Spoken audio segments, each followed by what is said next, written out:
Assalamualaikum warahmatullahi wabarakatuh.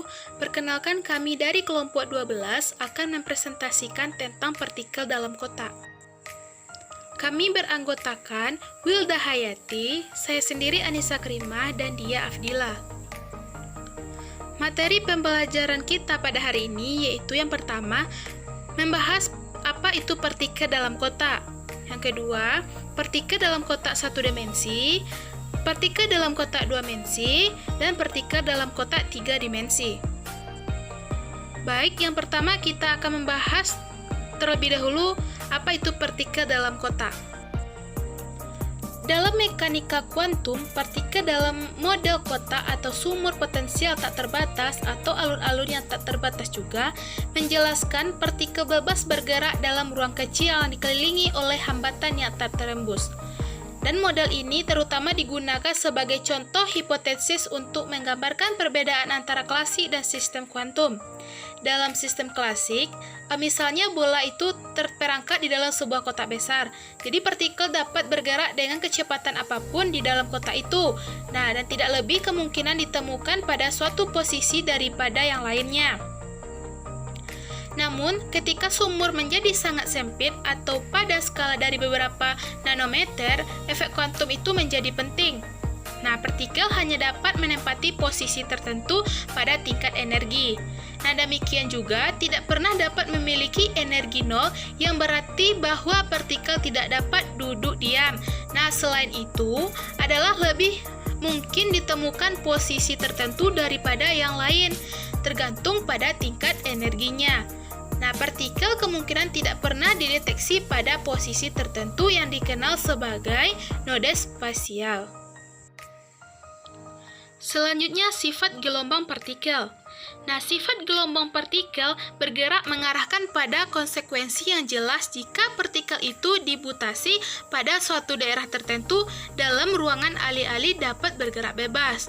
Nah, kita akan menganggap bahwa dinding kotak itu keras sekali sehingga partikelnya tidak kehilangan energi setiap kali partikel itu menumbuhkan dinding dan kecepatannya itu cukup kecil sehingga kita dapat mengabaikan konsiderasi relativitasnya.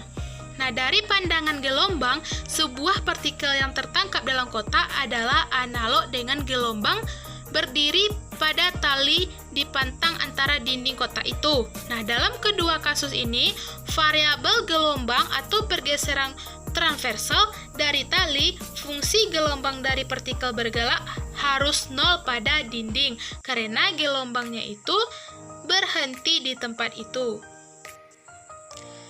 Panjang gelombang de Broglie yang mungkin dari partikel dalam kotak ditentukan oleh lebar kotak L. Bisa teman-teman lihat pada gambar di slide. Nah, ini adalah fungsi gelombang partikel yang tertangkap dalam kotak yang lebarnya itu L. Nah, sebuah partikel yang tertangkap dalam kotak itu tidak dapat memiliki energi yang sembarangan seperti yang dimiliki partikel bebas. Nah, semua partikel yang tertangkap dalam suatu daerah ruangan atau walaupun daerah itu memiliki batas untuk terdefinisikan secara baik, itu hanya dapat memiliki energi tertentu saja. Nah, secara eksak, berapa besar energi ini itu tergantung daripada massa partikel dan perincian bagaimana terperangkapnya. Nah, untuk meninjau sebuah partikel yang bergerak bebas itu dalam sebuah kotak dalam dimensi yang panjang L, di mana partikel itu benar-benar terperangkap dalam kotak. Nah, misalnya itu sebuah manik-manik yang meluncur tanpa gesekan sepanjang kawat yang ditegangkan antara dua dinding tegar dan bertumbukan secara eksak dan dua dinding. Dan sebuah partikel tidak akan kehilangan energinya jika bertumbukan dengan dinding. Energi totalnya tetap konstan dari perbandingan mekanika kuantum. Energi potensialnya V dari partikel itu menjadi tak terhingga di kedua sisi kotak, sedangkan V konstan di dalam kotak itu dapat dikatakan dengan V0.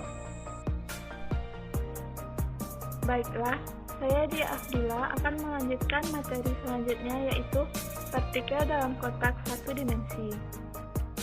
Pada partikel dalam kotak satu dimensi, atom terdiri dari inti atom yang dikelilingi oleh elektron-elektron di mana elektron valensinya bebas bergerak di antara pusat-pusat ion.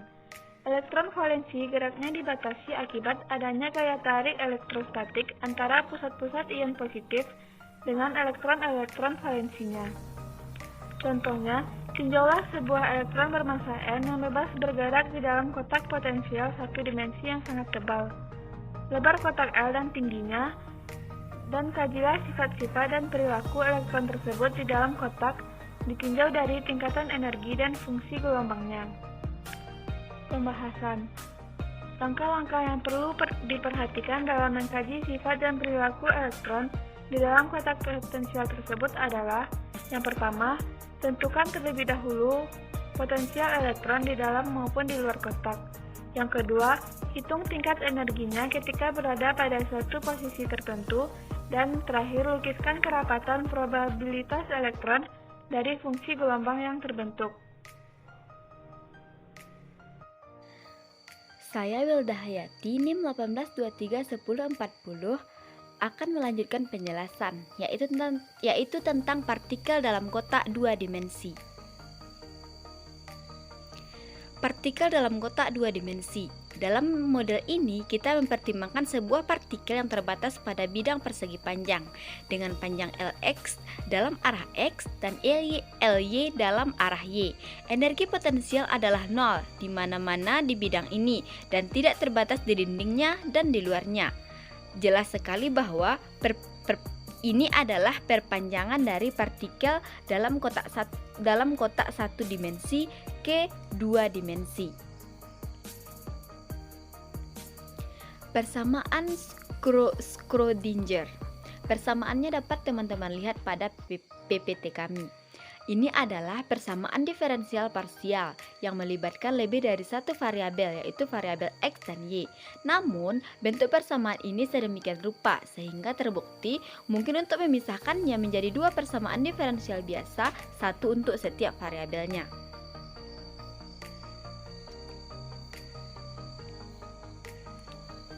Selanjutnya yaitu kondisi gelombang partikel.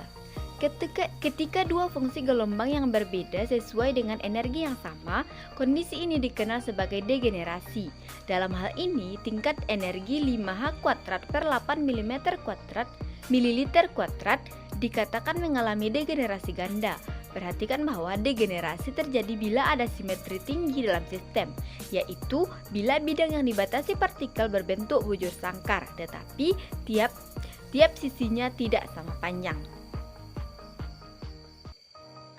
Partikel dalam kotak 3 dimensi.